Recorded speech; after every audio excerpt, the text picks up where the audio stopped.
Fala, meus queridos, tudo bem? Espero que sim. Preparados para mais uma aula de literatura? Vamos lá, vamos seguir com tudo?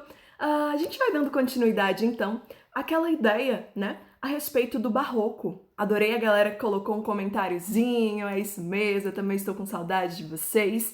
E aí a gente vai dando uma sequência lógica. A gente veio falando, então, no primeiro momento, reavivando a memória a respeito de algo tão importante que você encontra dentro da própria literatura e principalmente dentro das suas aulas de arte. Tenho certeza que você já estudou um pouquinho a respeito desse mundo do barroco.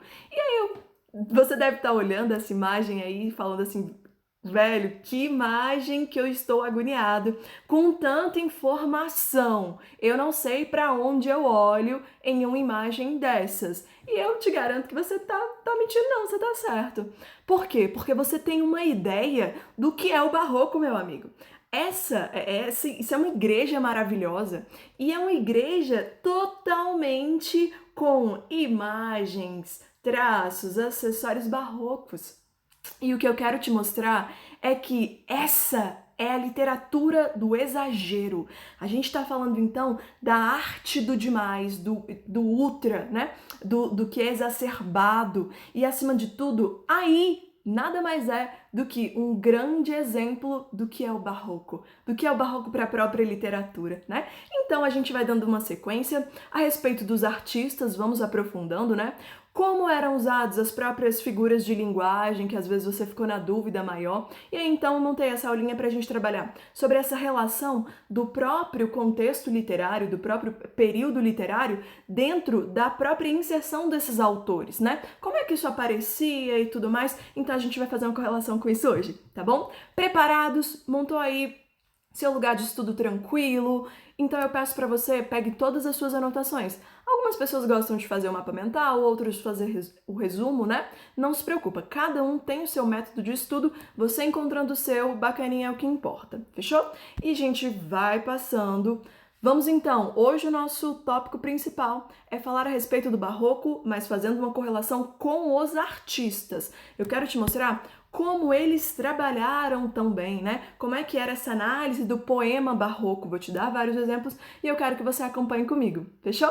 Então eu coloquei já no iniciozinho que o estilo barroco, ele nasceu em decorrência da crise do Renascimento. Você precisa relembrar suas aulas de história o que foi o Renascimento, meu amigo, porque senão você vai ficar um pouquinho perdido. Então foi ocasionado principalmente pelas fortes divergências religiosas e imposições também do próprio catolicismo que a gente vem tanto comentando a respeito dentro, né, desse momento histórico, né? Porque não tem como a gente falar da literatura sem falar sobre essa correlação com a própria história, né? Nada vem por acaso, nenhum autor produz nada sem tirar do que ele está vivendo, do próprio meio, ok? E a gente vai dando continuidade, então, pelas fortes divergências religiosas e imposições do catolicismo e pelas dificuldades econômicas decorrentes do próprio declínio do comércio com o Oriente, ok? Então eu tô te mostrando de onde surgiu, né, esse momento histórico. O homem se vê, então, colocado entre o quê? Entre o céu e a terra. Lembre-se de que eu estou citando para você que o barroco é a literatura do contraste. Então, tudo que nós tivermos de tópicos como, por exemplo, Deus versus o homem, o terreno versus o profano, e aí vai indo. Então, o terreno versus o sagrado, você está falando do céu versus a terra. É um dos tópicos dessa dualidade, né? Então, consciente de sua grandeza, mas atormentado pela ideia de pecado, porque o homem ele queria aproveitar a vida terrena, mas ao mesmo tempo ele lutava pela própria salvação, né? E nesse dilema buscava a salvação de forma totalmente angustiada. E isso é um tópico importantíssimo que refletiu dentro de milhares de poemas, de diversas esculturas, né, telas e tudo mais. E então a gente dá continuidade falando um pouquinho sobre a reforma protestante luterana. Você precisa lembrar quem foi Martinho Lutero, que nós comentamos em uma aulinha a respeito, né, de humanismo. Então é importantíssimo você relembrar a respeito disso para a gente dar uma sequência lógica, né, nos fatos ocorridos dentro do barroco. Então você tem lá a ideia da contra-reforma católica, ok?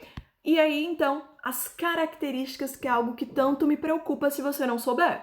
Dentro do barroco, as características principais eu vim relembrando com você coisas que eu falei na última aula. Por quê? Porque eu quero que você consiga entrelaçar na sua cabeça como aconteceu o período literário.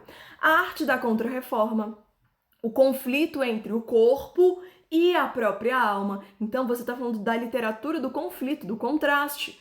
O tema da passagem do tempo. Lembre-se de que a gente está falando de uma ideia do carpe diem. O que é o carpe diem? É aproveitar o momento, aproveitar o hoje, o agora, seja lá de que maneira seja, né?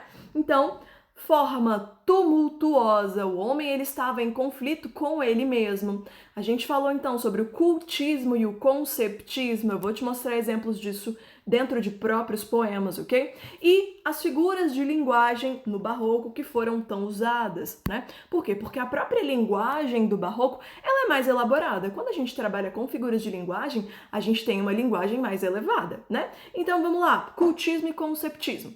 O cultismo, você vai encontrar em vários livros e tudo mais, fazendo uma correlação com esse nomezinho que eu coloquei entre parênteses, com o gongorismo. Cultismo, também conhecido como gongorismo, ok? Então, o que é isso? Vamos relembrar. É o uso de uma linguagem culta, extravagante, repele, né? Literalmente, repleta de jogos, de palavras. As palavras, elas vão entrar em conflito, o recurso abusivo das figuras de estilo, figuras de linguagem, como a questão da metáfora, da hipérbole. Tia, eu não lembro essas duas figuras de linguagem, a gente vai rever já já, hein? Mas tinha que lembrar.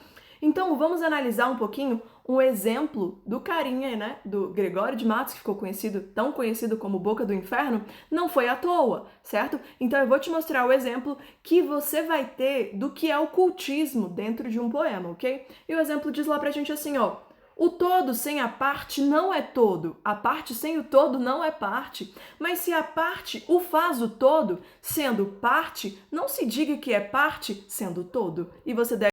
Quando a gente para analisar isso, né, a gente começa a entender um pouquinho essa relação do cultismo mesmo. Por quê? Porque quando você fica se perguntando, né, meu Deus, o que tem aí de cultismo? Você tem literalmente uma linguagem que é mais difícil e, acima de tudo, essa própria ideia que ele coloca pra gente é uma ideia mais elevada que você precisa reler várias vezes para que você entenda o que ele quis dizer com um simples versinho, ok? E aí a gente vai continuando, que eu quero te mostrar a relação do próprio conceptismo, que também é conhecido em vários outros livros e tudo mais como quevedismo, tudo bem? Então é marcado pelo jogo de ideias, de conceitos, seguindo um raciocínio lógico, certo? Esse raciocínio lógico também dentro da própria visão nacionalista, né, que utiliza uma retórica mais aprimorada. A organização da frase obedece uma ordem rigorosa, com o intuito, então, de convencer e ensinar. Aí, então, você tem um exemplo básico do que seria o conceptismo, né? Um tópico principal. E aí eu fui e coloquei para você aí o exemplo do Antônio Vieira, do padre Antônio Vieira, que produziu esse trechinho. Para um homem se ver a si mesmo, são necessárias 3 coisas: olhos, espelho e luz. Se tem espelho e é cego, não pode ver por falta de olhos. Se tem espelhos e olhos e é de noite, não se pode ver por falta de luz. Logo, há mister luz, há mister espelho e há mister olhos. Amigo, começa a pensar um pouquinho a respeito do que ele quis mostrar pra gente. Ele quis literalmente ter um intuito de ensinamento com a própria palavra que ele transcreveu pra gente, ok? E então, como é que essas figuras de linguagem, elas adentram os próprios poemas barrocos? Então, olha a metáfora. O que era a metáfora, né? É literalmente uma comparação implícita, né? E aí, então, metáfora, lembre-se sempre de que é uma forma comparativa. E aí, olha, por favor, esse trechinho do Gregório de Matos que diz lá: se és fogo, como passas brandante? Se és neve, como queimas com porfia? Então, ele está fazendo um comparativo afirmativo, certo? A respeito do assunto, ele está dizendo a respeito do que realmente é, desse comparativo, né, do que a própria metáfora diz. Olha a prosopopeia, também conhecida como personificação, né? É o ato de você dar vida dar características humanas a seres inanimados. Então, vamos lá. No dia agradou-me o forte, no cedro o incorruptível, na águia o sublime, no leão o generoso, no sol o excesso de luz, leão generoso, né? Características e tudo mais do próprio homem. Como é que acontece a hipérbole? O que é a hipérbole? Traduz então uma ideia de grandiosidade, do extremo, né? Hiper, ok? E aí então, olha lá, a vaidade, Fábio, nesta vida, rosa, que da manhã lisonjeada, púrpuras mil, tem 1000 púrpuras, né?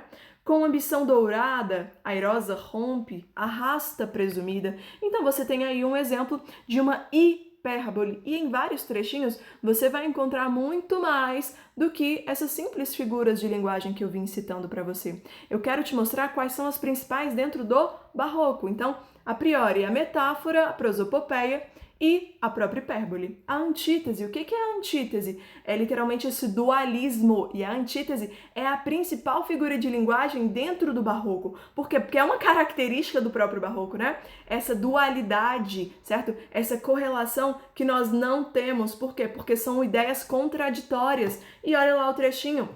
Vista por fora, é pouco apetecida, porque aos olhos, por feia, é parecida. Porém, dentro, habitada, é muito bela, então você tem feia, bela, muito desejada, e como a concha tosca e deslutrosa, que dentro cria a pérola formosa. E aí ele vem fazendo elogios e ao mesmo tempo contrário disso. Você tem o paradoxo, né? Que literalmente paradoxo seria uma ideia totalmente absurda a respeito de algo. Então, ardor em firme coração nascido, pranto por belos olhos derramado, incêndio em mares de água disfarçado, rio de neve em fogo convertido, e por aí a gente continua, ok? Então, o barroco no Brasil era colonial, ausência de curso superior. Os principais autores, Bento Teixeira, Gregório de Matos, Padre Antônio Vieira, nós já citamos a respeito dele, ok? Então vamos lá rapidinho. A respeito então do Bento Teixeira, ele foi o produtor do nosso primeiro poema barroco no Brasil, então chamado de prosopopeia, a gente citou a respeito disso.